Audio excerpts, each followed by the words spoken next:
All right, this is the post-game press conference following Game 1 on Day 1 of the 2026 Southern Conference Women's Basketball Championship Tournament. We're now joined by the Chattanooga Mocs. We have with us head coach Deandra Shermer, along with student athletes Gianna Corbett and Khalifa Ford. We'll have an opening statement from Coach, followed by questions for the student athletes. If you do have a question, we have a mic, so if you'll just raise your hand. When you ask your question, give your name and your media entity, and then we'll have your question. All right? With that, Coach, the floor is yours. We talked a lot about this week about tournament time and how exciting it is and the atmosphere, and we knew that we wanted to come out and prove something. I feel like the way that the regular season ended left a bitter taste in our mouth, and so this whole entire week our team has been very, very locked in. We've been locked in on us and what we do well, and to see us come out and be able to execute the way that we did, I think that offensively we were just clicking on all cylinders, and that was really a testament to a lot of the hard work that we put in this week, knowing that we got a challenge in front of us, and this group rises to every challenge I put in front of them, and I'm just really proud of how they came out and how they played and how they played together. I think the way that we're going to get it done is by having a group effort, and I thought that everybody got involved, everybody played well, and we had an ultimate team win. Questions, front row? Samantha Cassano with Local 3. Gianna, you had 14 of the team's first 16 points. Was it before the game or once the game started that you realized how locked in you were going to be? All week. It wasn't just, before this game. All week I was locked in on the first game of conference, just one team at a time and go get the dub.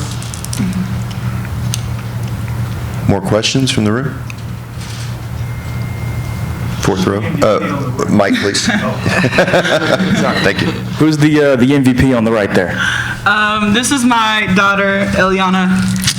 She came out today. You want to wave at him, Ellie? Say hi. Oh, you're going to be shy. She'll be used to everybody. She'll be different later on. She's very much a lot more bubblier than this. What does it mean to have her here today? A lot. It's a testament to literally everything I've been through in my last couple of years of college, and it's even more. I'm more grateful now. So she understands what I'm doing. She understands that mommy plays basketball, and every time I come home with something new, like a boot, she's like, "Mommy, did basketball hurt you?" I'm like, "Yeah, babe, yeah." And so I'll come home from away trips, she'll be like, "Mommy, I saw you on TV." She knows I played basketball. It's just something that is so she understands. So. Last question for all three of you. Just kind of speak on what it's like, or how difficult it can be to fall into the trap of being the one seed and facing maybe a lower seed that hasn't had the year they wanted to. Most people don't think of that as a threat, but it's a team with nothing to lose. How do you kind of avoid falling into that?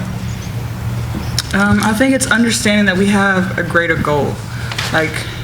We fight every day in practice to get to this point. And no matter who, we have to respect everybody that we play. And I think, honestly, having the respect for every team that we face, it allows us to go and play hard and play our game and understand that anybody can sneak up on us. So, yeah. Question in the back. Coach, you've been talking this season about championship goals and obviously coming short this year. How did this first game get the jitters behind you so you can move into that higher level of competition in this tournament? Yeah, I think that at the end of the day, our goal that we put forth was to be the number one seed, and we did that.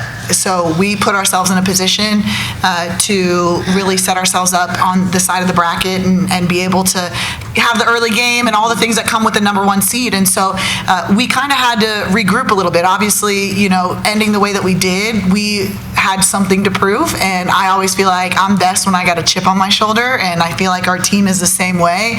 And that's kind of how we were able to respond in practice, and you were able to see it on the court. I also think that one thing we're trying to teach our players at all times is how to adjust and how to cope. And we talked a lot about how we finish the season doesn't define who we are, that we still have the opportunity to define who this team is.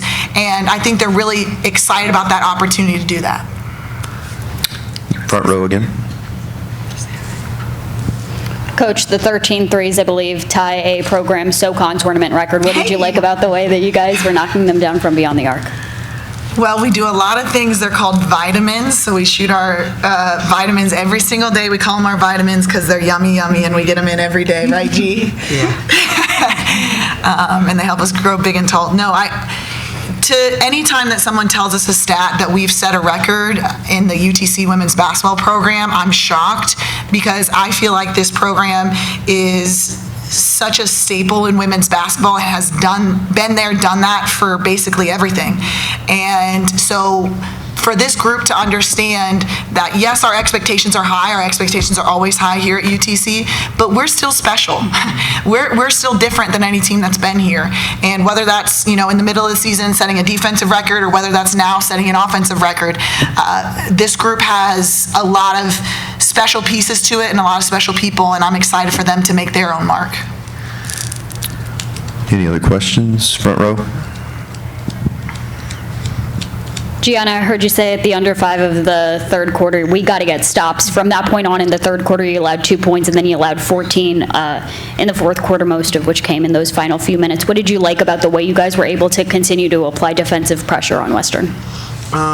We didn't start the third quarter the right way, in the way that we wanted to start defensively. So what we were talking about in the timeout and the huddle is get a kill, get 3 stops in a row, and just continue to get stops and string along good possessions of defense that led to our offense.